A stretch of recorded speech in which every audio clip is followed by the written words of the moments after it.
오늘도 놓치지 말고 꼭 알아야 할 뉴스들 준비했습니다. 스픽스가 콕 집어주는 뉴스 스콕스. 저는 시사평론가 김민아라고 그랬어. 큰일 날 뻔했네요. 김성환이고요. 제 앞에 김민아 네. 평론가가 나와 있습니다. 저는 김성환입니다. 저는 김민아입니다. 네, 김성환입니다. 완두콩 할 때 완입니다. 아유, 네, 그래가지고 이런 실수할까봐 오늘도 그냥 김민아 평론가가 진행하면 좋겠다고 얘기를 했었어요. 뭐 아니죠. 네, 김성환 딴 평론가 생각하다가 완두콩의 완입니다. 이렇게. 죄송합니다. 이름을 바꿔가지고 하여튼 구독자 여러분께도 민폐를 끼친 것 같아서 너무 죄송합니다. 자, 그러면 스콕스 오늘 시작했으면 좋겠는데요. 오늘 굉장히 중요한 날이잖아요. 아, 그렇죠. 사전 투표가 하루 앞으로 다가왔다. 네, 네. 드디어 40 총선이 시작된 거다. 이렇게 봐야 되겠네요. 그렇죠. 거기다가 이제 여론조사 공표 금지 기간이 이제 다가왔다. 네, 이렇게 볼 수 있어서 오늘까지 이제 한 여론조사들을 공개할 수 있는 거고, 그렇죠. 이제는 네네. 앞으로는 여론조사가 실시되더라도 그 실시한 사람들만 네, 몰래 보고 언론에는 몰래 공개가, 보고. 네, 언론에는 공개가 되지 않습니다. 근데 그거 정보를 빼내기 위해서 굉장히 노력을 많이 하잖아요. 그렇죠. 그러다 보니까 이게 실제로 빼내는데 성공을 했더라도 언론에 나와서 이제 그 수치를 언급할 수 없고 뉘앙스만 이렇게 전달하는 그쵸, 경우도 그쵸. 있는가 하면 오히려 그걸로 역공작을 하기도 하고 그렇지. 어차피 사실 확인은 안 되니까. 맞아요. 그래서 완전히 이제 막 혼탁해지거든요. 이 일주일간이. 그러니까 깜깜이를 왜 두는지 모르겠다 이런 생각도 많이 해요. 그래서 여론조사 업계에서는 차라리 그냥 풀어줘라. 정말 부작용이 우려가 되면 한 마지막 3일이라든가 뭐 하루라든가 뭐 이렇게 하면 모르겠는데 일주일씩 할 필요가 있냐. 네. 이런 말씀들 많이 하는데 뭐 있는 건 있는 거니까 지금. 그러게 말입니다. 지키지 않을 수는 없는 거니까 어쩔 수 없죠. 뭐. 근데 어찌됐든 내일 이제 사전 투표소에 가셔서 투표하실 분들은 오늘 이제 마음을 정리를 해야 되잖아요. 어느 쪽에 투표를 하면 좋을지. 그것과 관련해서 저희가 오늘 쭉 하루 이제 내용을 신문에 있는 것들을 좀 정리했으면 좋겠는데요. 일단 사전 투표 하루 앞둔 여야 정치권 표정부터 저희가 좀 정리해 드리려고 합니다. 동아일보 사면부터 보여드릴게요. 자, 야당, 그러니까 민주당은 2, 3%에 50석 왔다 갔다 한다. 투표율 71%땐 세상이 바뀐다. 이렇게 얘기를 하고 있고요. 여당 국민의힘은 수도권 26곳 등 55곳이 박빙이다. 이게 무너지면 개헌 저지선이 뚫린다. 그러니까 투표 많이 해달라. 이렇게 어제 하루 동안 독려를 했다. 이런 말이 되는 건데요. 뭐 조금 더 자세히 말씀드리면 민주당 김민석 총선 상황실장이 어제 기자회견을 열었어요. 총선 투표율 71.3%, 사전 투표율 31.3%를 목표로 노력하겠다. 구체적인 수치를 지금 제시한 거거든요. 그래서 투표소에 나와 표를 찍어야 세상이 바뀐다. 이런 얘기를 했다고 합니다. 그러니까 총선을 앞두고 총선 투표율 목표치를 제시하는 건 좀 이례적인 일인데요. 역대 총선 투표율 최고치가 4년 전에 그러니까 21대 총선 때 66.2%였습니다. 올해 이거를 넘어선다고 하면 민주당이 좀 유리하지 않겠느냐. 이런 이제 보통 전망이 나오고 있는데 그것과 일맥상통하는 얘기를 했다 이렇게 볼 수 있고요. 그러니까 이렇게 투표율이 높아지면 특히 사전 투표를 많이 하게 되면 민주당이 상대적으로 유리하지 않겠느냐 이제 이런 얘기입니다. 이재명 대표도 투표장에 나와달라 이렇게 호소를 했는데요. 창원 유세에서 대충 전국 49개 지역구가 박빙 선거구라고 하는데 여론 2, 3% 정도가 오르락내리락하면서 50석이 왔다 갔다 한다. 한 표 한 표 누가 가서 찍느냐 이걸로 결판이 난다 이렇게 강조를 했고요. 국민의힘 한동훈 비대위원장은 우리 판세 분석에 따르면 국민의힘이 전국 55곳에서 박빙으로 이기거나 지고 있다. 그중에 수도권이 26곳이다. 민주당의 전망하고 뭐 분석하고는 크게 다르지는 않은 것 같아요. 박빙 지역에서 무너지면 개헌 저지선 100석까지 뚫릴 수 있다 이러면서 절체절명의 위기니까 꼭 투표장에 나가달라 이렇게 얘기를 했다고 합니다.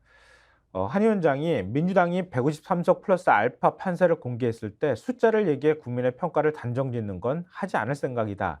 이렇게 큰 소리를 쳤는데 이 호언이 뭐 며칠 가지 않아서 무너졌다고도 볼 수 있습니다. 그만큼 상황이 다급하다 이런 얘기가 될 텐데요.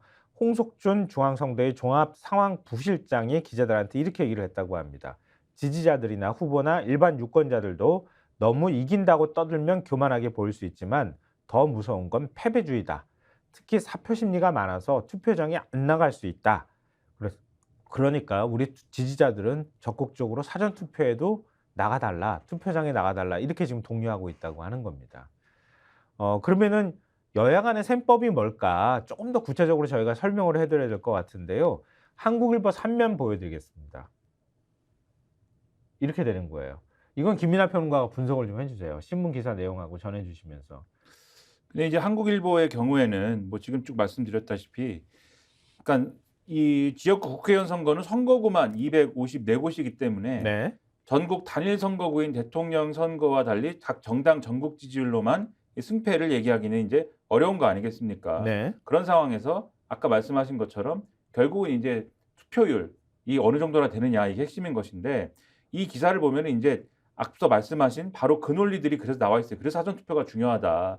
그래서 총 투표율 71.3%, 사전 투표율 31.3%를 목표로 노력하겠습니다. 투표소 가서 표를 찍어야 세상이 바뀝니다. 이 김민석 더불어민주당 총선 상황실장의 이제 얘기고, 네. 한동훈 비대위원장이 이렇게 얘기한다는 거예요. 저 사람들은 사흘 투표하는데 우린 하루 투표하면 집니다. 저와 함께 사전 투표에 나서 주세요. 이렇게 얘기하고 있는 그런 상황인데, 셈법은 서로 다르다. 제목에서 보셨듯이 더불어민주당은 정권 심판 표심을 표출해서 승기를 잡을 것을 기대하는 반면에, 국민의힘은 60대 이상 유권자와 사전 투표에 부정적인 보수 지지층의 결집을 이제 노리고 있다. 이런 얘기를 하면서 몇 가지 이제 쟁점을 또 짚고 있는 그런 상황이에요.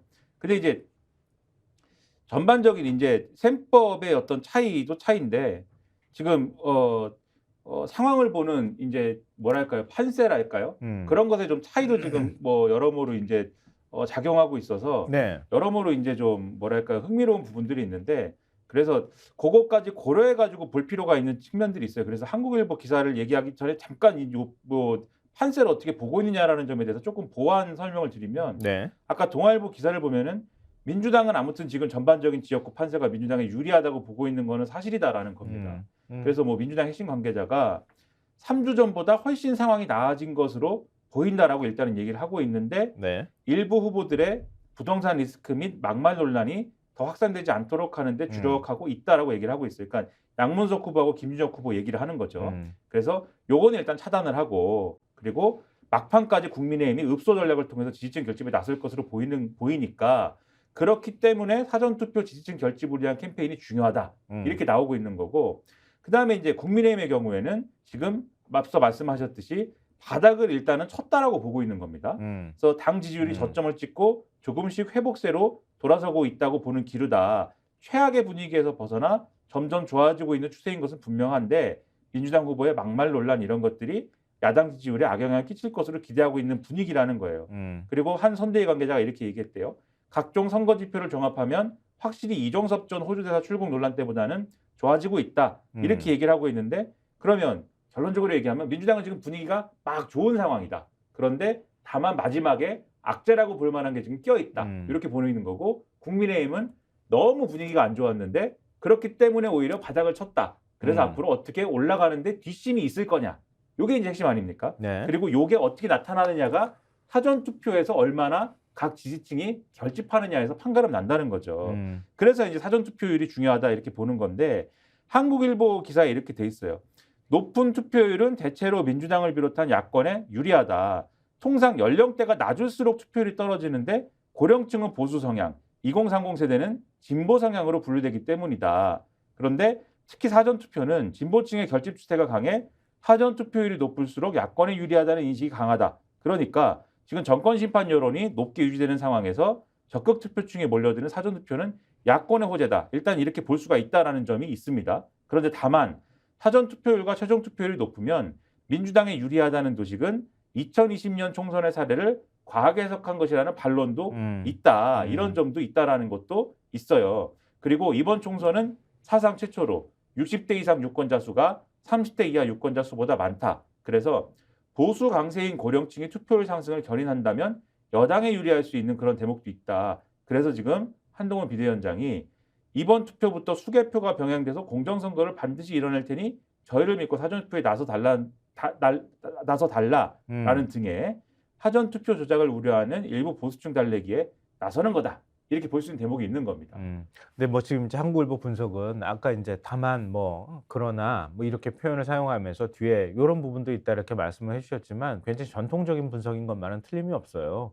그러니까 젊은 층은 진보고 뭐 나이 든 노령층은 보수다. 이런 도식은 이미 깨진 지가 오래된 것 같고요. 뭐 근데 요런 부분이 있어요. 제가 뭐 뒤에서도 좀 말씀드리겠지만 이 평론가의 인제 좀 시각을 곁들이면 2030 세대 중에 그러니까 이게 투표율의 어떤 등락을 가지고 유불리를 일방적으로 논의할 수 없는 건 또 분명합니다. 가령 2030 세대 중에도 인제 어제도 좀 말씀드린 것 같은데 성별에 따라서 이게 추이가 다른 거잖아요. 20대 남성의 경우에는 보수색이 강한 지점들이 분명히 있었어요. 이전 이제 예를 들면은 지난 대선과 지방선거의 경우에 네. 그런 부분들이 있었는데 아마 이번 총선에서 20대 남성은 힘을 쓰기가 어려울 겁니다. 투표율이 상당히 떨어질 거예요. 원래도 투표율이 여성보다 좀 낮게 나오거든요. 그렇기도 했거니와 네.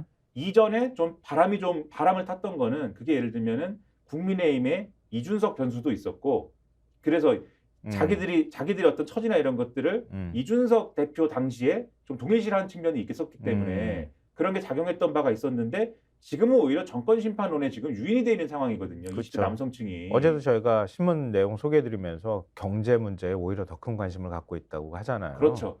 근데 이 계층이 민주당이 그렇다고 해서 뭐 마음을 지금 뭐 다 주고 있는 건 아니기 때문에 투표율은 상당히 떨어질 텐데 20대 여성은 또 예를 들면 민주당에 투표할 확률이 상당히 높은 상황입니다. 반대로 지난 얘기하면. 대선 때도 그랬고요. 그렇죠. 예. 그래서 요 격차가 있어서 이게 투표율, 사전 투표에서 어떻게 나타날 거냐 요걸 봐야 되는데 그런데 고령층은 전통적 분석이 아마 유지가 될 겁니다. 고령층의 경우에는 아마 고령층 투표율이 높아지면 이게 약간 60대에서는 조금 다를 수 있는데 60대 일부 계층에서 다를 수 있는데 60대 전반. 그렇죠. 왜냐하면 네. 초반이라고 50대가 기존의 이미 50대가 됐으니까. 60대에 진입을 했기 때문에. 근데 60대 중후반 70대 이렇게 가면 아마도 이분들은 또 투표 의지가 굉장히 강한데 네. 이분들이 대거 예를 들면은 투표장에 나오면 아마도 이 부분은 보수 결집으로 이어질 건데 근데 이분들의 사전 투표에 관한 어떤 그 호응도나 이런 것들은 상대적으로 조금 떨어질 거다. 그래서 결론적으로 얘기하면 이런 상황들 종합하면 어쨌든 사전 투표의 투표율이 높은 것은 경향적으로는 지금 상황에서는 이 제 생각입니다. 경향적으로는 어쨌든 야당에 조금 유리한 지점들은 분명히 있지 않을까라고 일단은 생각하고 있습니다. 뭐 저도 평론가로서 분석을 하자면 20-30대 투표율이 40%대에서 50% 정도가 높아지면 그게 거의 다 올라온 거나 마찬가지거든요. 60% 넘어간 적은 제가 본 적이 없어요. 그러면은 결국은 투표율을 견인하는 건 40-50대가 확 투표 결집하거나 아니면 투표장에 많이 나가는 게 결국 투표를 끌어올리는 역할을 일정 부분 하고요. 또 하나 지난 이제 총선 때도 비교하면 그렇지만 70대, 60대에서 70대 투표율이 보통 70%에서 80% 그렇죠. 사이 나와요. 그렇죠. 이건 거의 끝까지 다 투표했다는 얘기예요. 나올 분들은 다 투표했다는 얘기가 되는 거거든요. 그러니까 66.2%의 투표율에서 더 높아지려고 한다면 젊은 층이 확 더 투표하러 나와야 되는데 20-30대가 그 정도까지 안 한다고 하면 40-50대가 이전보다 더 많이 투표하고 60-70대는 더 투표할래야 더 투표율을 높일 방법도 별로 없으니 지난번 총선 투표율을 유지하는 정도 수준이 될 수밖에 없을 거예요. 그러니까 만약에 투표율이 70% 정도가 나온다고 하면 그게 상대적으로 민주당이 유리하다고 하는 분석이 나올 수밖에 없지 않을까 그런 생각이 들어요. 근데 이제 현실적으로 지금 김민석 상황실장이 얘기하는 71.3%의 목표치라는 것은 제가 볼 때는 상당히 어려운 달성이고 맞아요. 사실은 쉽지 않은 거예요. 냉정하게 얘기해서 65%를 넘긴다고 하면 제가 볼 때는 야당이 상당히 높은 확률로 승기를 잡는 것을 넘어서서 상당히 큰 승리를 거둘 것이다라고 저는 봅니다. 그러니까 중앙선관위가 유권자 의식 조사를 늘 투표 전에 하잖아요. 그러니까 76.5%가 적극 투표하겠다 이렇게 투표총으로 잡히고 있는 상황이라 이게 역대 최대라고 하거든요. 이전보다도 한 3%포인트 가까이 높아진 것이기 때문에 66.2라고 하는 지난 총선 때 투표율을 비교해 보면 60%한 후반쯤까지도 볼 수 있지 않을까 뭐 이런 전망을 해보는 건데 그건 사전투표라고 이런 것들을 보면서 저희가 판단해도 될 것 같고요. 그런데 결국은 하여튼 여야 모두 투표를 이렇게 적극적으로 해야 됩니다. 그렇죠. 어떻게 해서든 하여튼 우리 지지층이 적극적으로 나가야 줘야 그 됩니다. 얘기하는 거죠. 결국 얘기를 하고 있는데 이런 이유 때문에 저희가 좀 설명드린 이 얘기 때문에 그 얘기 안 할 수 없는 상황이 된 거예요. 결국은 지금은. 근데 투표율에 재외선거 투표에 시비를 건 신문이 있었어요. 그렇죠. 어딘지 제가 보여드릴게요. 조선일보입니다. 조선일보 일면 보시면 제외 투표율 62.8%, 선관위의 과대 포장. 아니, 투표율 높은데 박수 쳐줘도 모자랄 판에 선관위가 이걸 과대 포장했다는 얘기예요. 이게 그 무슨 얘기인가 아마 의아하실 것 같은데, 그러니까 재투표율이 역대 최고를 기록했다고 하는 소식은 들어보신 분들이 많을 거예요. 그러니까 유권자 197만 명 가운데 9만 명 정도가 투표에 참여를 했다. 이제 이런 얘기가 되는 건데, 이게 지금 투표율이라는 게 재외선거 투표율이 전체 재외 인구 가운데 예를 들면 62.8%가 투표했다는 의미가 아니고, 투표를 하겠습니다라고 신청한 사람 가운데 62.8%가 투표를 했던 거다. 근데 그거는 그러면은 전체 인구를 따지면은 투표율로 따지면 따질 수가 없을 만큼 아주 미미한 수준인데, 뭘 이렇게 뻥튀기 하도 과대 포장해서 중앙선관위가 발표를 하느냐? 이게 조선일보의 기본적인 시각인 거잖아요. 그러면서 뭐라고 하냐면 지금 이제 이 재외국민 선거를 하기 위해서 선관위가 연중 어쨌든 선관위 직원을 파견해 이 해외에 파견해 있고 그다음에 그것을 위해서 예산을 상당히 쓰고 있는데 그러한 점들을 정당화하기 위해서 지금 이렇게 부풀리는 거 아니냐. 즉 선관위가 이면도 같이 보여주세요. 해외에 나가서 놀고 먹고 하기 위해서 지금 이렇게 부풀려 가지고 지금 성과를 자랑하고 있는 거 아니냐. 지금 이 얘기를 하고 있는 거고. 또 왜 난데없이 시비를 거는지 모르겠어요. 이전에는 시비 안 걸었잖아요. 그렇죠. 근데 오히려 아니 어찌됐든 투표를 하겠다고 신청한 사람 가운데 그동안에도 똑같은 룰이었으니까. 그리고 이거는 조선일보가 알면서 이렇게 사실 왜곡을 하는 거라고 저는 그래서 보는데 알지 당연히 왜 모르겠어. 이게 제가 설명을 드릴게요. 그러니까 왜 이렇게 되는 거냐면은 선관위가 왜 이렇게 계산을 하는 거냐면, 그러니까 혹할 수도 있어요. 그러니까 사람들이 듣고서는 그러게 재외국민들이 예를 들면은 이 꼭 이제 선거권이 재외국민들에게 있는데 왜 나는 투표를 하겠습니다라고 신청한 사람들을 모수로 잡아서 왜 그 모수에 의해서 모수 대비 선거 투표에 참여한 사람들을 왜 투표율을 내지? 이렇게 생각하실 수도 있어요. 네. 근데 그게 아니고 선거라는 건 투표라는 건 투표율이라는 거는 결국 뭘 기준으로 하냐면 선거인 명부 대비 투표한 사람을 기준으로 해서 투표를 내는 거 아닙니까? 가령 국내에서 하더라도 총선이라는 거는 선거인 명부 대비 투표한 사람의 값이 투표율이거든요. 그렇죠. 이 선거인 갓난아기가 투표할 수는 없잖아. 그렇죠. 이 선거인 명부라는 거는 예를 들면은 감옥에 갔다 와가지고 투표권이 없는 사람 이런 사람들은 선거인 명부에 들어있지 않아요.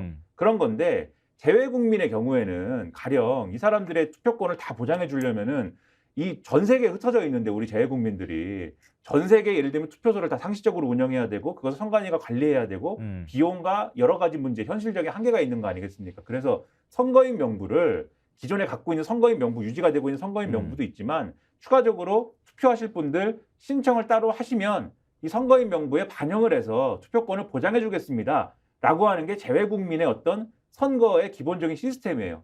그러니까 선거인 명부를 애초에 만들 때 신청을 받아서 만든단 말입니다. 네네. 그러니까 선관위에서는 당연히 투표율을 공개를 할 때 선거인 명부 대비 투표를 누가 했는지를 기준으로 해서 투표율을 공개하는 게 당연한 거예요. 이게 당연히 국내 선거든 해외 선거든 마찬가지예요. 그런데 이걸 두고 지금 재외 투표율 62.8%라고 공개한 게 문제다라고 하면은 그럼 말이 안 되는 거죠. 그러니까 기준을 이번에 바꿨다고 하면 그러면 시비 삼을 수 있지만 이전에도 똑같은 기준에 따라서 투표율을 공개를 했고 그 똑같은 기준에 따라서 이번에 발표를 하고 난 다음에 아니 이 재외 국민들이 그 윤석열 정부 들어서고 난 다음에 참 윤석열 대통령이 하는 모습 보고 창피함을 느낀다더라. 이번에 투표 열기가 굉장히 뜨겁다더라. 이런 얘기들이 계속 전해지고 있는 거잖아요.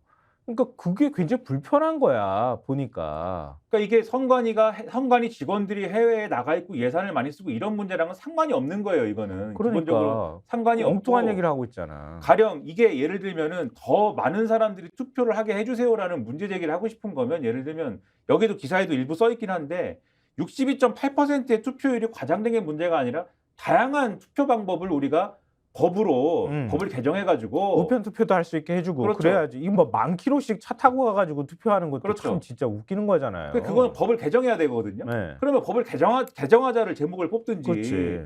뭐 그런 얘기를 해야지. 아니면 선관위가 돈을 뭐 아껴 쓰게 해야 된다든지 뭐 그런 얘기를 해야지. 62.8%가 불편하다. 이거는 다른 의도가 있는 거죠. 사실은 불편하다라는 거. 그 밑에 저희가 노란색으로 이렇게 칠해놨는데요. 그 지면 보시면 아시겠지만 사전투표소 몰카 적발도 선관위는 한 곳밖에 못했다고 이것까지도 시비 걸고 있어. 참 정말. 그러니까 사전투표소 몰카를 적발해야 되는 주체가 선관입니까? 선거 관리 누가 하는 겁니까? 행안부가 하는 거잖아요. 원래 기본적으로는. 그렇죠. 선거 투표소가 설치되어 있는 장소가 다 어딥니까?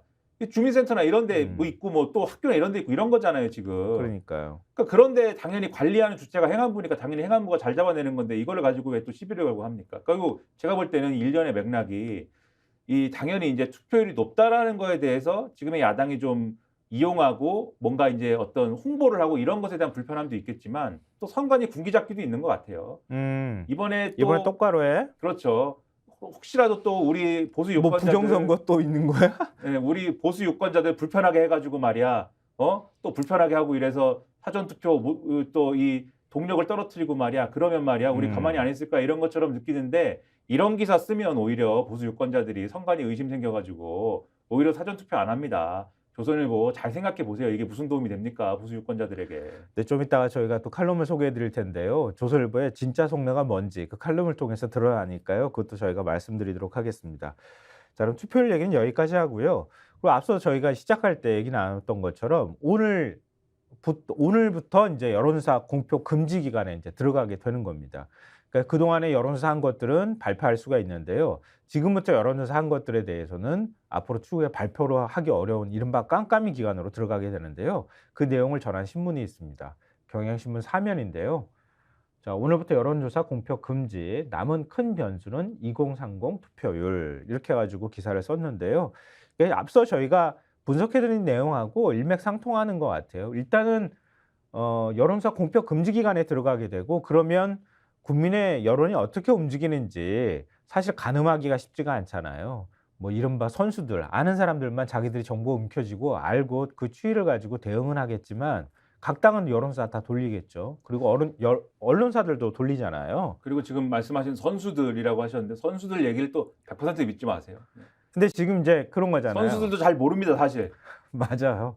국민의힘하고 보수 정편이나 이런 데에서 막말이나 부동산 문제 이걸 계속 이슈로 부각시키는 이유가 사실 이런 것과도 관련이 있는 거잖아요. 그리고 막판에 바닥을 쳤다고 하는데 특히 젊은 층 같은 경우에 여기 굉장히 민감하게 반응할 수밖에 없잖아요. 그러니까 특히 이제 김준혁 후보 발언 같은 경우에도 뭐 여성들도 민감하게 반응할 수 있는 이런 이제 얘기들이 들어가 있기 때문에 계속 그런 점들을 부각하는 거잖아요. 그럼 젊은 층이 뭐 진보 보수다 사실 말하기도 쉽지가 않기 때문에 30대 한 전반부터 20대, 10대 내려가는 나이대들은 그러니까 그런 젊은 층은 사실 막판에 표심을 정하지 못하고 있다가 국민의힘 쪽에 표를 던질 가능성이 높아지는 거잖아요. 어찌 보면. 그러니까 그런 분석을 자기들이 하고 있는 거지. 그런 기대를 가질 기대를 수도 하고 있겠죠. 있지. 국민의힘 쪽에서는. 예. 뭐 민주당도 반대쪽에서 뭐 비슷한 기대를 가지고 움직일 수도 있겠고요. 뭐 남은 기간 동안에. 그러니까 소위 말하는 여론조사 공표 금지 기간 동안에 나름대로의 그런 것들을 뭐 그걸 전략이라고 불러야 되나? 뭐 하여튼 그런 움직임들이 막 이루어지기 때문에 또 혼탁해지는 그런 효과도 있는 게 사실입니다. 지난 선거나 이런 것들을 네. 돌이켜보면 검증하기 힘든 것들이 막 쏟아지는 경우들이 있어요. 그리고 뭐 지금 2030 세대 투표율도 투표율이지만 지금 여론조사 뭐 일단 공표가 금지되는 거니까 마지막으로 정리할 때 이전에 그럼 여론조사는 맞았어 라고 하는 것에 대해서 보수 진영에서 이제는 거꾸로 의문을 제기하기 시작하고 있다는 거예요. 샤이 보수가 있느냐 없느냐 이거 지금 선거 때마다 특히 보수 정당이 좀 불리할 때마다 이 얘기가 나오거든요. 진보 정당이 지지율 불리하게 나오면 샤이 진보 있다고 얘기하는 거랑 좀 비슷한 현상이긴 한데 샤이 보수가 있느냐 없느냐 어떻게 봐요? 그 내용도 지금 경향신문에서 다루고 있는데요. 한번 같이 아까 지면 똑같은 지면에 나와 있습니다. 보시면 꼴 보기 싫다, 실망이 맞는 샤이 보수, 파괴력은 보수의 희망상 이렇게 제목을 달아놨어요. 그러니까 일종의 이제 샤이 보수가 과연 있느냐 없느냐 가지고 뭐 해석을 하는 건데 이건 해석의 영역인 것 같아요. 순전히. 그렇죠. 그리고 이제 이 과거에 이제 어떤 국면에서 어떤 맥락에서는 뭐 샤이 보수, 샤이 진보 뭐 이런 것들이 뭐 있었다고도 하고 하는데 그런데 이제 그것도 사실은 과학적으로 어떻게 검증할 거냐의 문제예요. 왜냐하면 과거에는 여론조사 기법이 또 다르기도 했고 요즘과는 다르게 요즘에 예를 들면 유선전화나 이런 거 거의 섞지 않잖아요. 일부 섞는 뭐 여론조사도 있습니다만. 근데 과거에는 사실 유선전화 비율이 또 상당했던 부분도 있거든요. 그렇죠. 그래서 무선을 섞어야 된다는 얘기가 많이 나왔었죠. 그렇죠. 지금은 거의 그냥 무선전화인데 과거에 희한하게 유선전화 얼마, 무선전화 얼마 해가지고 섰고 그리고 지금은 거의 또 예를 들면은 안심번호를 받아서 하는 적도 있지만은 RDD로 하는 경우도 있고 여러 기법들이 발전한 거잖아요. 근데 발전하기 전 단계에서 여론조사가 사실은 표심을 제대로 반영하지 못하던 때에 그러한 논란이 불거진 때도 있었습니다. 이게 샤이 진보냐 샤이 보수냐 했던 그러한 것의 어떤 연장선에서의 논쟁일 수도 있고 그다음에 최근에 이 샤이 보수, 샤이 진보 비슷하게 이제 진행되는 논란이 보수 과표집, 진보 과표집 뭐 이런 논란이에요. 그게 최근에 이제 유행처럼 나오는데 근데 과표집 논란 이런 거는 사실 가령 이게 지역이나 성별 뭐 과표집 논란은 없잖아요. 왜냐하면 그런 것들이 과표집 되면은 지금 인구 통계에 따라서 보정을 하기 때문에. 네. 근데 이념 과표집은 그럴 수가 없는 게 이념이 예를 들면은 나는 예를 들면 보수 이념을 갖고 태어났기 때문에 평생 보수 이념이다 이런 건 아니지 않습니까? 성별처럼. 이것은 바뀌는 것이기 때문에 그럴 수 없어서 보정을 하지 않는데 저는 그런 것도 예를 들면 정해져 있는 게 아니어서 과학적으로 검증이 어려운 거죠. 그러니까 대한민국의 보수는 몇 %인데 가령 이 그렇죠. 여론조사에는 보수가 몇 %밖에 안 나왔기 때문에 과표집됐다 이렇게 얘기하기 어려운 거여서 검증 불가능한 영역이고 다만 그럼에도 불구하고 여론조사마다 나는 진보요, 나는 보수요라고 답한 비율이 다르다고 하면 그것도 사실은 여론의 반영이다라고 봐야 된다라는 게 사실 전문가들이 얘기해요. 왜냐하면 여론조사라는 게 자기가 보수라고 생각하는 사람도 여러모로 불리할 때에는 여론조사에 잘 응답하지 않고 또 진보라고 생각하는 사람도 진보 진영에 좀 불리한 이슈가 있을 때에는 여론조사에 잘 응답하지 않는 현상이 있는 거는 사실 어떻게 생각하면 당연한 거 아닙니까? 그리고 이거를 그대로 투표라는 영역으로 옮겨와도 투표장에 보수에 좀 불리한 어떤 투표 전국이 조성됐을 때는 투표장에 안 갈 수도 있는 거잖아요. 투표 포기하고. 마찬가지라는 거죠. 여론조사도. 그래서 보수의 과표집 여론조사의 과표집 현상이 있었기 때문에 투표에서는 응답하지 않던 보수 유권자들이 투표장에 대거 몰려갈 것이다. 라고 하는 거는 이거는 검증되지 않은 주장이고 오히려 여론조사에도 응답하지 않았기 때문에 투표장에도 안 갈 수도 있다. 이렇게도 얘기할 수 있는 거잖아요. 그러니까 모르는 거다 사실은. 꼭 열어봐야 아는 거다. 우리나라 선거에서 세대 투표 현상이 가장 극명하게 나타난 게 2012년 대선이잖아요. 그때 선거 막판에 당시에 이제 카톡을 노인층에서 많이 이용하기 시작했단 말이에요. 박근혜 전 대통령 찍으러 가자 그래가지고 막 카톡이 난리가 나가지고 막 투표장에 갔더니 전부 다 고령층만 있더라. 뭐 이런 얘기가 나오기도 했었고 그때부터 이제 세대 투표 얘기 나오면서 이제 얘기를 흔히들 이제 그런 표현들을 많이 쓰기도 했는데 근데 지금처럼 이렇게 다 소통이 되는 시대에 누군 뭐 숨고 싶어서 숨고 뭐 숨기 싫으면 안 하고 뭐 이렇게 하기 쉽지가 않단 말이에요. 그러니까 그것만 가지고 시비 삼기에는 좀 쉽지는 않을 것 같은데 어찌 됐든 뭔가 이렇게 열세에 놓였다고 하는 진영이 늘 우리 지지층은 또 더 있어. 일종의 이제 용기를 주기 위해서 투표장으로 나오게 만들기 위해서 하나의 유인 효과로 그런 얘기들을 자꾸 언급하는 측면도 있는 것 같아요. 뭐 여론사의 과학 분석에 관해서는 저희가 여기에서 뭐 논할 문제는 아닌 것 같은데요. 근데 지금 이제 말씀드린 이런 내용들이 방금 보신 그 기사에 제가 정확하게 인용한 건 아니지만 대체적으로 이렇게 표현들을 한다. 근데 지금 그렇게 2030 투표율이 굉장히 중요하다고 얘기하는 판국에 참 오래간만에 뵙는 분인데 김진전 중앙일보 논설위원이 MBC 100분 토론회 이틀 전에 나와가지고 한 발언이 문제가 되고 있잖아요. 네, 또 살다 이런 논리는 또 처음 들어본 것 같은데 젊은이들이 어떻게 나라를 망쳤는지 모르겠지만 젊은이들이 망친 나라를 60대 이상이 살려야 된다 그랬어요? MBC 100분 토론에 나와서 그랬답니다. 젊은이들이 어지럽힌 나라 노인이 구한다 뭐 이런 얘기를 한 거예요? 그러니까는 김진전 중앙일보 논설위원이 MBC 100분 토론에 나와서 젊은이들이 망친 나라 60대 이상 투표율을 극적으로 높이는 방법밖에 없다 이렇게 얘기했다라는 건데 여당이 뭔가 만회할 수 있는 유일한 변수는 60대 이상의 아주 예상외로 높은 투표율이다라면서 젊은이들이 망친 젊은이들이 어지럽힌 나라 노인이 구한다. 옛날에 고대 그리스어부터 벽에 이렇게 문구가 적혀 있었다는 거 아니냐. 이렇게 얘기하면서 젊은이들이 헝클어 놓은 이거 노인들이 구한다는 호소를 해서 60대 이상의 투표율을 극적으로 높이는 방법밖에 없다라고 거듭 얘기했다라고 하고요. 그다음에 정권 심판 여론이 왜 이렇게 있느냐에 대해서 김건희 여사에 대한 질투이다. 윤석열 대통령 부부는 권력도 가졌고 재산도 많고 어려움 없이 살아온 부부인데 이것에 대한 많은 사람들의 질투와 질시 등이 밑에 깔려 있다. 이렇게 얘기를 했다고 합니다. 그리고 이 자리에서 또 논란이 된 게 노무현 전 대통령 관련 의혹을 제기한 건데 노무현 전 대통령의 서거에 대해서 노무현 전 대통령의 딸 정현 씨, 사위 곽상원 변호사 부동산 의혹 뭐 이런 게 있지 않았습니까? 네. 거기에 대해서 곽상원 변호사 공천한 거에 대해서 문제 제기를 하면서 그런 발언을 했다고 하는 건데 여기에 대해서 이제 상대 이제 토론 상대로 나온 유시민, 예. 유시민 전 노무현 재단 이사장이 음. 거기에서 강하게 문제 제기를 하는 그런 장면들도 여기서 연출이 됐습니다. 제가 볼 근데 때는 보수 진영의 대표 패널로 나와도 되는 건지 모르겠어요, 나는. 제가 볼 때는 김진 전 논설위원이 그동안 신문이나 뉴스를 잘 안 본 게 아닌가. 감이 상당히 떨어져 있는 상황에서 자기 진영에도 전혀 도움이 안 되는 얘기를 아니, 늘 떨어져 있었어요, 제가 볼 때는.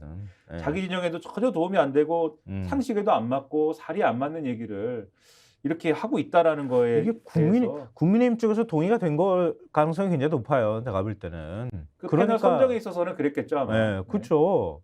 근데 국민의힘이 계속 그 김진 전 논설위원을 이게 패널로 두는 게 맞는지 모르겠네. 하여튼 근데 뭐 선거는 얼마 앞두고 안 남았기 때문에 또 한 번 나올 수 있을까요? 다음번 백분 제가 토론이 볼 기대가 때는 되네. 국민의힘이 그 사리에 맞는 판단을 하고 있다면 강한 문제 제기를 해서 이분을 하여튼 뭐 방송에 출연시키지 못하게 하는 걸로 문제 제기를 하지 않을까요? 다른 거는 문제 제기를 엄청 하지 않습니까? 국민의힘이 뭐, 방송에 대해서 방심위에다가 계속 민원 넣고 있다잖아요. 이거야말로 방심위에 좀 민원을 넣으시기 바랍니다. 방심위에 우리 보수 패널 편향된 패널을 선정을 했기 때문에 안 된다고? 그렇죠. 이 우리 보수 진영을 괴멸시키려는. 그러면 또 방송사 징계 주는 거예요? 차라리 그렇게 하든지 우리 보수 패널 우리 보수를 괴멸시키려는 가짜 보수다 이렇게 한번 민원을 넣어보시기 바랍니다. 어떻게 하나? 법정 제재 받겠네. 큰일 났네. 자, 그러면 저희가 여론조사 깜깜이 기간에 들어가기 때문에 막판에 지금 그 신문들이 여론을 어떻게 전하고 있는지만 이거는 그냥 지면 내용을 다 자세히 전달해 드리기는 어려우니까요. 쭉 가면서 스케치 하듯이 설명을 좀 드리겠습니다. 한국일보 일면 막판 늘어난 경합지 50곳이 승패 가른다. 지금 자꾸 50곳이라고 하는 얘기가 등장하는데요. 아까도 뭐 저희가 한동훈 비대위원장이 수도권 특히 이제 서울 같은 경우에도 한 20여 곳 정도가 경합지다 이렇게 얘기를 했다고 하는 내용도 좀 소개해드렸지만 경합지가 늘어나고 있다고 하는 건 민주당 입장에서 바짝 긴장해야 될 부분인 것 같고요. 왜냐하면 말씀하셨던 것처럼 국민의힘은 일단 바닥 찍고 그리고 난 다음에 보수층 결집하면서 조금 올라오는 분위기가 좀 있다 일부 포착되기로는. 일부 분명히 결집은 할 거예요. 일부. 네, 그게 그렇죠. 정도가 어느 정도냐의 문제지. 예, 맞아요. 그런 것들하고 일맥상통하는 내용이라고 보면 될 것 같고요. 한겨레신문 3면도 보여드리겠습니다. 경합지 늘어난 부울경, 국힘 33석 수성, 민주 최소 12석. 요거는 의미가 있어 보여요. 그렇죠. 예.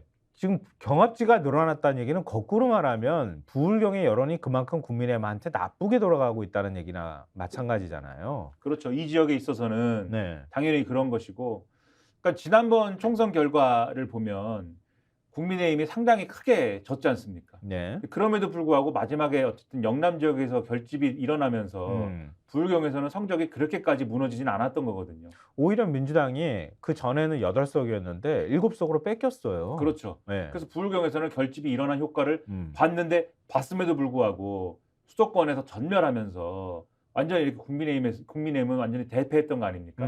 근데 그런 상황에서 그래도 PK 낙동강 벨트는 지켰는데. 그렇죠. 그런데 그것도 지금 흔들리고 있다. 그렇죠. 부울경이 흔들린다라고 하면은 국민의힘에서 지금 서울에서 일부 결집이 이루어지고 있다라고 하더라도 결국은 서울에서 결집이 이루어지고 있다라고 보는 거거든요. 국민의힘은. 그렇다 하더라도 부울경이 흔들린다라고 하면은 이게 플러스 마이너스 돼서 결국은 큰 성과는 없을 수도 있다라는 경계심을 갖게 하는 대목인 거죠. 저 대목이. 네. 보수 진영을 더 뭐랄까요? 긴장하게 만든다고 해야 될까요? 아니면은 힘을 주기 위해서 썼다고 해야 될까요? 조선일보 일면 저희가 보여드리겠습니다. 일면은 없나요? 조선일보 일면에 여야 전국 50곳 수백 표 차로 결판. 이런 기사가 일면에 들어가 있는데요. 이게 조선일보하고 TV조선이 여론조사를 해봤더니 일종의 경합지 여론조사를 했다는 거잖아요. 아까 일면에서 그 왼쪽을 보시면 돼요. 머릿 기사가 전국 50곳 수백 표 차로 결판 이렇게 된 건데 TV조선하고 같이 여론조사를 해봤더니 경합지가 지금 경합지들의 그 후보들 간에 그 지지율 격차가 오차 범위 내에 들어가 있더라. 근데 그 부분이 그 수백 표 차로 결판 난다는 건 어디서 나오는 얘기인지를 모르겠어요. 그러니까 문학적 이전에 표현이겠죠. 이전의 경향을 보니 경합 지역 같은 경우에는 수백 표 차이로도 승패가 결정이 나더라. 그렇죠. 근데 이제 그게 이제 제가 이제 문학적 표현이다라고 말씀드렸는데 음. 근데 그런 표현들은 사실 이재명 대표도 하고 한동훈 비대위원장 양쪽에서 이제 하는 표현이에요, 사실. 네. 그만큼 뭐 진짜로 수백 표 차이가 당락을 가른다기보다는 그만큼 이제 이후 상황에 따라서 완전히 뒤바뀔 수 있는 그러니까는 총선이라는 게 그렇지 않습니까? 정말 비등비등 한 5%포인트 이내로 승부가 갈리는 지역구들이 여러 군데가 있을 수가 있는데 특히 서울이라든가 수도권 여론의 경우에는 이게 완전히 지역별로 이 여론이라는 게 완전히 다 갈리지가 않아서 한 번 넘어가면 같이 넘어가는 경우들이 이제 있잖아요. 네. 그런 것들을 보다 보니까 각 지역별로는 수백 표 차이라든가 수천 표 차이 이렇게 갈릴 수도 있는 거지만 전반적으로 보면은 몇 개 지역구가 한꺼번에 움직이기도 하고 이런 현상들이 나타날 수 있다라는 그러한 이제 여론조사 결과다라고 지금 이 신문은 주장하는 거죠. 근데 재밌는 게 앞서 3면이 먼저 나왔는데요. 3면 다시 한번 보여주실래요? 조선일보가 오차 범위 내에 들어가서 수백 표 차로 이 승패가 갈린다고 얘기한 그 지역구를 지금 이렇게 쭉 해가지고 지지율을 보여준 거예요. 46대 41, 44대 38, 46대 38. 수백 표 차로 갈리겠네. 이제 여기서 이제 조선일보가 열심히 강조하는 것은 네. 사실은 이게 제가 아까 종이신문 보니까 그 표현이 없는데 인터넷판을 보면은 네. 플러스 마이너스 4.4%포인트, 그러니까 95% 신뢰 수준의 플러스 마이너스 4.4%포인트가 이 표본 오차인데 네. 그렇다라는 거는 8.8%포인트 격차까지는 오차 범위 내라는 것이다. 이걸 굉장히 강조해놨어요, 인터넷판에는. 아니 근데 그 기사에도 있기는 있어요. 이번 조사는 우리 조사 개요 표현하잖아요. 네. 제가 이게 또 이렇게 다르게 해석했다고 뭐라 하실까봐 전해드릴게요. 각 지역구별로 만 18세 이상 남녀 500명에서 501명을 대상으로 휴대전화 면접 방식으로 실시가 됐고요. 응답률은 10에서 15.3%였다고 합니다. 조사 이 표본 오차는 95% 신뢰 수준에서 최고 플러스 마이너스 4.4%포인트라고 합니다. 그러니까 그렇게 써놓고 조선일보 인터넷판에는 이렇게 친절하게 해설을 써놨어요. 오차 범위 플러스 마이너스 4.4%포인트라는 것은 둘의 격차가 8.8%포인트 이내일 경우엔 우열을 가릴 수 없다는 뜻이다. 이 문장이 들어가 있어요, 인터넷판에. 언제부터 조선일보가 이렇게 보도했어? 그러니까 이렇게 친절하게 해놨는데 그 아까 조선일보 3면 다시 보여주세요. 3면을 보시면 제목이 황희 구자룡, 안기령, 김대섭, 이지은, 조정훈 이렇게 해가지고 어쨌든 저 세 가지는 어쨌든 8.8%포인트 이내인 격차는 맞습니다. 저 세 개는. 그렇죠, 그렇죠. 근데 사진을 보시면은 지금 두 개가 더 있잖아요. 그렇죠? 공영훈, 이준석, 추미애, 이용. 저 두 개는 거기는 그 이상으로 벌어졌죠. 그렇죠. 8.8% 이상의 격차가 나고 있어요. 네. 그래서 아마 저 얘기는 하고 싶지 않았나 봅니다. 특히 마지막 거 추미애, 이용. 이 지역구의 경우에는 별로 강조하고 싶지 않았던 것 같다. 않았겠지. 네. 왜 불편한지는 뭐 굳이 제가 설명 안 드려도 될 것 같은데, 그래서 앞에 시작하면서 저희가 말씀드렸는데 조선일보는 재외 국민 투표, 그러니까 재선거에 대해서도 시비 걸고, 이건 뭐 높다고 말할 수가 없는 거다. 왜 선관위가 이거 부풀려서 말하냐 이렇게 얘기하고, 투표를 그러니까 뭔가 분위기가 몰아가는 것에 대해서 매우 불편하고, 저렇게 경합지 늘어난다고 하는 것에 대해서도 자기네 여론조사 결과 가지고 엄격하게 해석하면 이런 거야. 이전에 그렇게 늘 그랬으면 모르겠는데 그렇지도 않았는데. 그리고 사실은 아까 뭐 무슨 표현, 문학적 표현이라고 그랬나요? 수백 표 차이로 갈릴 거야. 더 적극적으로 뭔가 투표장에 나와. 더 결집해야 돼. 이런 메시지를 사실 암묵적으로 던지고 있는 건데 그걸 확연하게 보여준 사람이 있어요. 바로 김창균 논설 주간 칼럼을 우리가 읽지 않았으면은 이걸 거꾸로 이렇게 해석하지 않았을 거예요. 해석하는데 좀 주저했을 수도 있는데 김창균 논설 주간 칼럼을 보면 그 내용이 속내가 다 고스란히 드러납니다. 총선 결과에 늘 놀라곤 했다. 이 제목이 뭔가를 이렇게 보여주는 것 같지 않아요? 이번에도 놀라고 싶다. 네. 늘 놀랐어. 네. 그러니까 이번에도 놀라운 결과가 나올 거야. 네. 난 놀라고 싶다. 네. 특히 종로에서 놀라고 싶다. 네. 종로에서 놀라운 결과.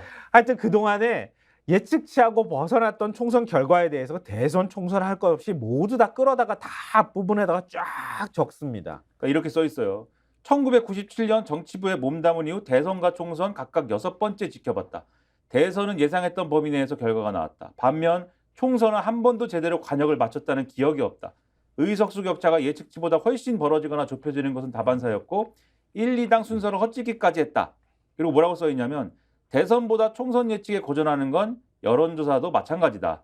대선 때는 족집게 내지 과학이자 예술이라는 평가까지 듣는 출구조사가 역대 총선에선 한 번도 제대로 맞췄다는 평을 듣지 못했다. 이렇게 써있고 이번 총선은 공식 선거운동이 드립되는 시점에서 이미 야당 강세가 뚜렷할 정도로 우열이 갈리고 있다. 접전 지역으로 예상됐던 선거구에서 발표되는 여론조사마다 민주당 후보가 국민의힘 후보를 압도하고 있다. 현재까지 쏟아져 나온 선거구별 조사를 종합하면 민주당이 200석까지 넘볼 수 있다는 계산이 나온다. 여당 측도 이런 비관적인 전망을 인정하고 있다. 대통령 국정에 대한 비판이 지지보다 20%포인트가량 웃도는 정권 심판 여론이 정당 지지를 나타내지 않는 중도층 표심을 야당 후보 쪽으로 몰아가고 있기 때문이라고 한다. 선거 열세에 몰린 쪽에서 마지막 기대는 곳은 늘 숨어있는 샤이 지지층이다. 이번 총선에서도 보수 지지층이 여론조사에 응하지 않는 징후가 있는 게 사실이다. 여론조사 응답을 거부한 보수 유권자가 실제 투표에 참여한다면 예측치보다 여당이 선전할 수 있지만 여론조사와 마찬가지로 투표 자체도 기권한다면 여당 완패가 현실로 나타날 것이다. 막판 위기감을 느낀 보수층이 최대한 결집해서 그나마 다행이라고 안도의 한숨을 쉬게 될 수도 있지만 대통령의 불통의 성난 유권자가 총궐기에서 여당 백석이 무너지는 비상사태를 맞게 될지도 모른다. 그럴 경우 김건희 특검법의 거부권을 행사해도 재의결로 강제할 수 있고 입법을 통해 의대 증원 2,000명 방침을 무력화할 수도 있다. 그 운명의 갈림길이 일주일 앞으로 다가왔다. 네.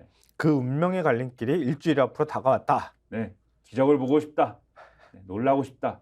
종로에서 특히 놀라고 싶다. 조선일보는 정말 이걸 어떻게 표현해야 돼요? 뭐 어떤 단어로 표현해야 적절할까? 네. 전략가들입니다. 네. 그치. 선거 전략가로 뛰어드는 거지. 혼자 전략 보도를 하는 게 짜고, 아니라. 혼자 전략 짜고, 혼자 작전을 실행하고, 혼자 선동하고 아주 바쁩니다 이분들은. 네. 네, 늘. 근데 이렇게 드라마를 쓰기를 기대하고 있는 조선일보와의 마음과 생각과 달리 지금 악재가 굉장히 많은 상황이잖아요. 그러니까 가장 큰 악재는 의정 갈등 문제일 거예요. 전공이 이거 의대 정원 문제 이거 어떻게 풀 거냐. 이제 국민들의 불안감도 크고 그런 상황이었는데 일단 윤석열 대통령이 그 긴 51분 담화를 통해 가지고 자신의 입장을 밝혔는데 그 이후에 정부에서 유화 제스처를 계속 취하고 있는 거잖아요. 드디어 윤 대통령이 전공의까지 만날 생각이 있다 이렇게 얘기를 했다는 거 아니에요? 거기에 대해서 신문은 어떻게 보도하고 있는지를 한번 저희가 보여드릴게요. 경향신문 3면 한번 보시죠. 대통령 만남 제안, 정부 유화 손찌대도 전공의 묵묵부답 이런 얘기인데요. 일단 뭐 윤 대통령이 전공의 만날 뜻이 있다 이런 의사를 피력했잖아요. 하고 난 다음에 박민수 보건복지부 2차관도 중대본 브리핑에서 정부는 조건 형식의 구애 없이 소통할 준비가 돼 있다. 과학적 근거에 기반한 더 합리적이고 통일된 대안을 제시한다. 뭐 하겠다는 거야, 말겠다는 건 잘 모르겠지만 하여튼 그 윤 대통령 발언 그대로 옮기면서 열린 자세로 논의하겠다. 다 닫아두고 열린 자세로 논의하겠다는 것 같다 하는 것도 좀 그런데 하여튼 그런 입장을 밝혔어요. 그리고 난 다음에 의협, 의대 교수 등이 의료계도 역시 원칙적으로 환영한다는 입장을 밝히고 있지만 전공의들은 요지부동이다. 아직도 전혀 뭐 그 협상에 응할 생각, 그러니까 협의, 뭐 대화에 응할 생각조차 지금 없는 상황이다라고 경향신문이 지금 전하고 있는 거잖아요. 그렇죠. 그리고 다른 언론 보도까지 종합을 해보면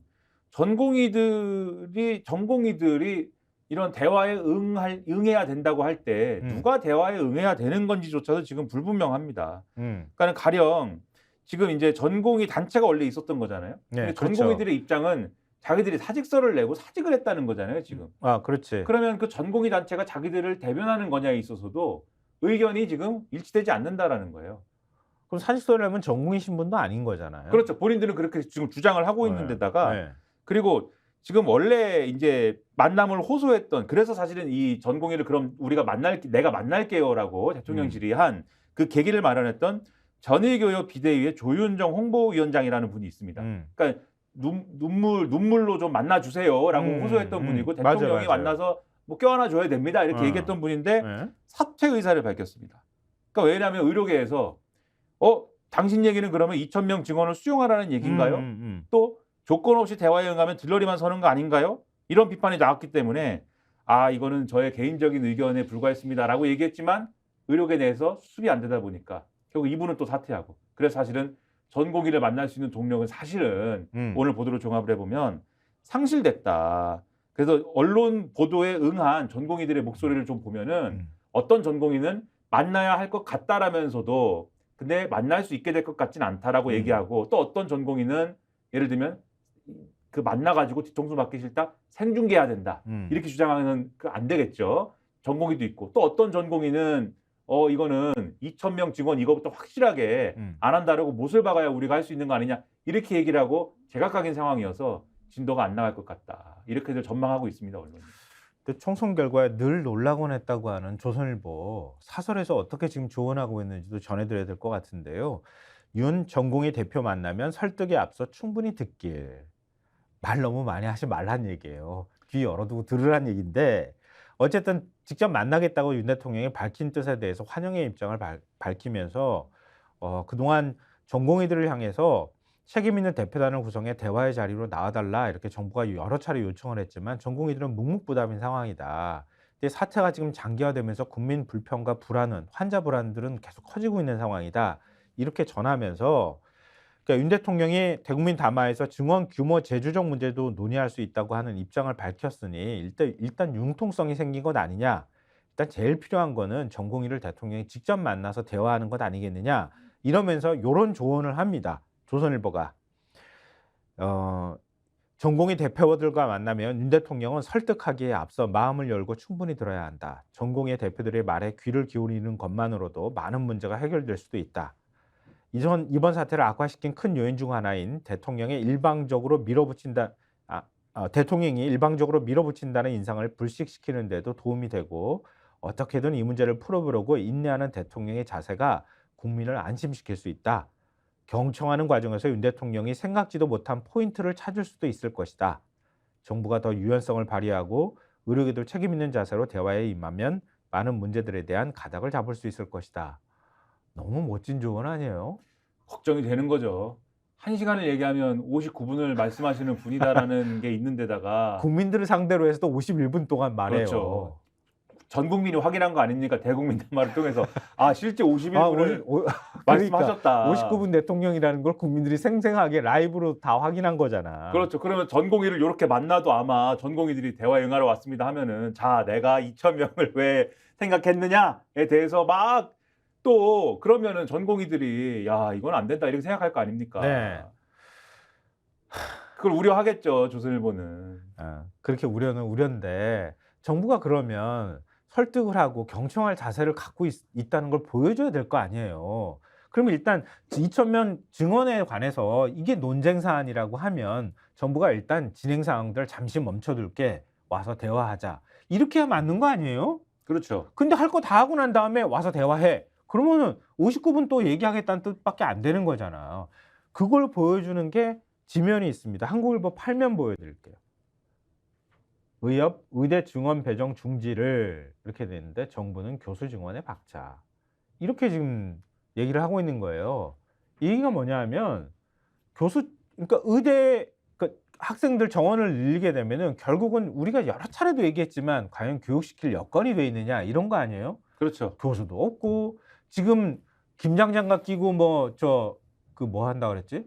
해부 실습한다 그랬나요? 그렇죠. 네. 해부 실습을 김장 장갑 끼고 하는 지경까지 돼 있는데 원래 의료인 장갑이 있어야 되는데 네. 그것이 모자라서 그러니까 이 정도로 열악한 상황인데 갑자기 학생을 뭐 현재 정원에 한 4배씩 막 늘리거나 이렇게 해버리면 제대로 된 교육이 되겠느냐 이렇게 얘기를 하고 또 지금까지 이렇게 정부가 유연한 태도를 보였다고 말은 하고 있는데 오히려 교수 증원엔 박차를 가한다?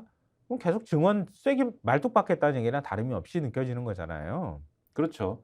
그러니까 이 기사에 이제 쭉 이제 지금까지 대통령이 뭐 했는지 등등이 쭉 나오면서 이 관련된 내용이 이제 한 문장이 있는 건데 네. 의대 전임 교수를 2027년까지 1,000명 증원한다는 2월 말 발표의 후속 조치로 이달 8일까지 대학별로 필요한 교수 수요를 제출받겠다며 의대 증원을 계속 추진하겠다는 의지를 보였다.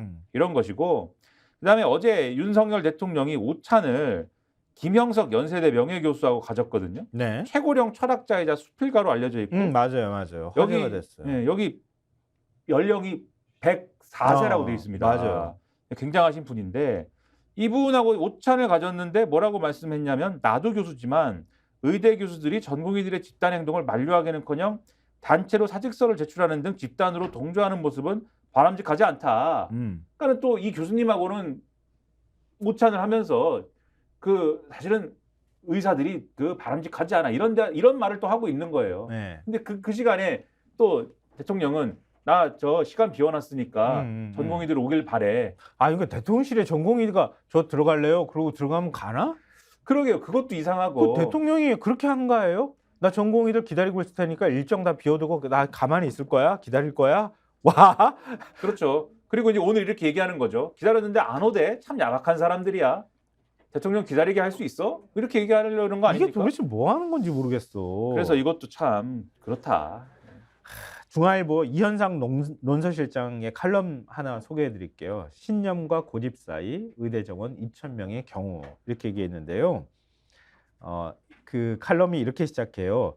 읽는데 51분 걸린 지문 뒤 질문이 나왔다. 이 글의 요지는? 하고 물음표를 찍어놨는데요. 2,000명 증원 의지를 고수하겠다. 2번 2,000명 증원을 꼭 고집하는 건 아니다.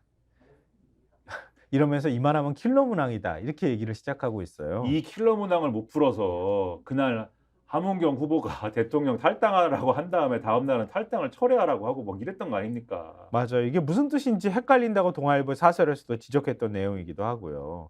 그러니까 결국은 이게 대통령이 계속 51분 동안 거의 대부분의 시간을 왜 2,000명 증원해야 되는지 얘기하고 난 다음에 그다음에 마지막에 그래도 열려 있다.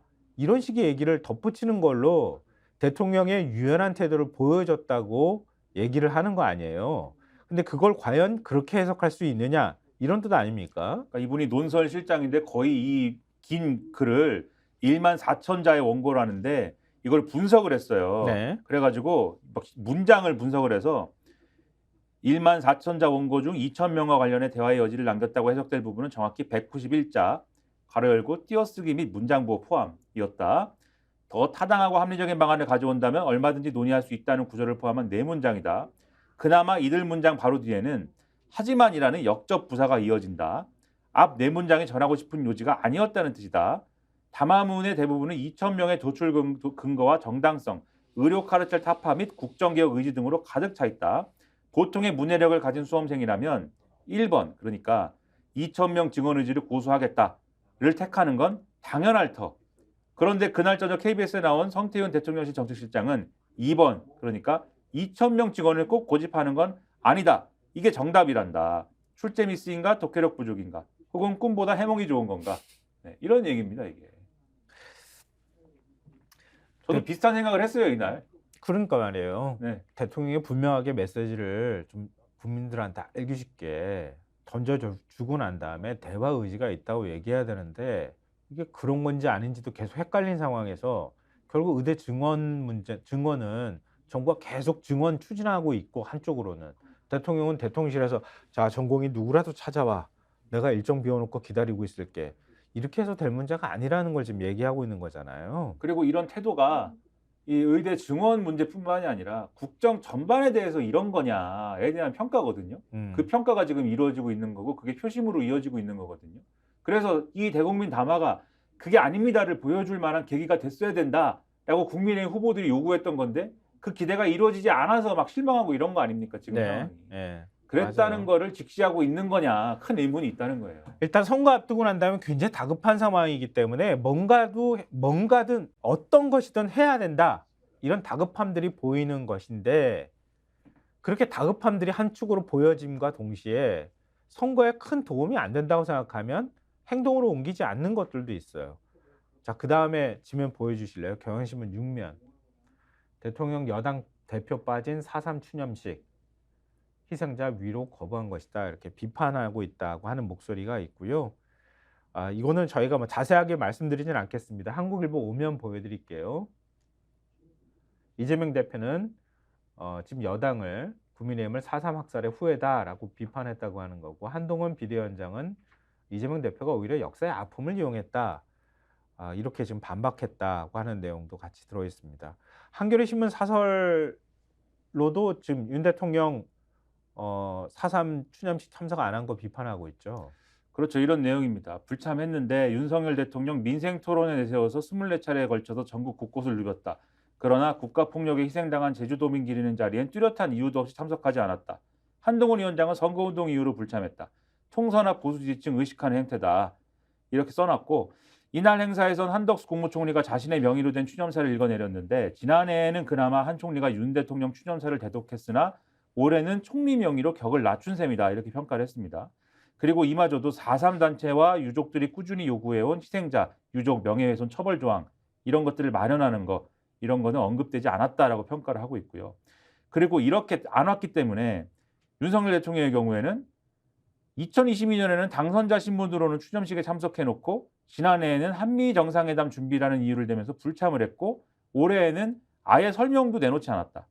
여당 대표도 2년 연속 불참으로 여야 대표가 추념식에 참석해서 희생자와 유족을 함께 위로하던 관행마저 깼다. 이렇게 평가를 하고 있어요. 그리고 이런 대신에 이루어지는 일은 거대한 퇴행이다.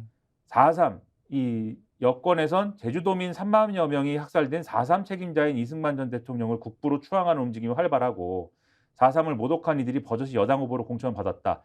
김일성, 박헌영 지령을 받은 무장 폭동이라고 한 조수연 대전 서구갑의 후보. 4.3 사건이 촉발된 계기는 좌익 세력과 남당 세력이 대한민국 정부 수립을 방해하는 과정이라고 한 전희경 후보 경기의정부 갑에. 네. 김일성 일가 지시에 의해서 촉발된 사건이라고 한 태영호 후보 서울 구로을에 출마했죠. 등 망언을 서슴지 않은 이들이 모두 국민의힘 공천을 받아서 국민대표가 되겠다며 지지를 호소하고 있다. 언제까지 이래야 되느냐. 국민의 아픔을 보듬고 치유와 통합에 앞장서는 게 대통령의 역할이다. 이런 내용입니다. 그러니까 정작 해야 될 일은 안 하고 있다 이런 얘기고요.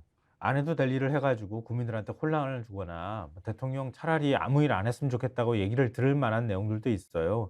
이거는 저희가 그냥 뒤에 시간을 오늘 쓰다 보니까 너무 많이 써가지고요. 신문 지면만 서태지와 아이들이 기다리고 있어요. 네, 또. 신문 지면만 보여드리고 마무리하도록 하겠습니다.